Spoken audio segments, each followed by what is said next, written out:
Então, galera, boa tarde.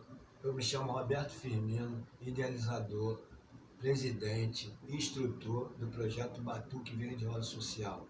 Então, a ideia de criar o projeto Batuque Verde Rosa Social veio através de mim e da minha esposa Adriana em 2016, como nós percebemos que diversas comunidades tinham essa carência da cultura, da arte, de projetos. Como eu sou nascido e criado na Mangueira, sou do samba desde pequeno, me tornei músico, me tornei compositor, e aí eu tive essa ideia de criar esse projeto.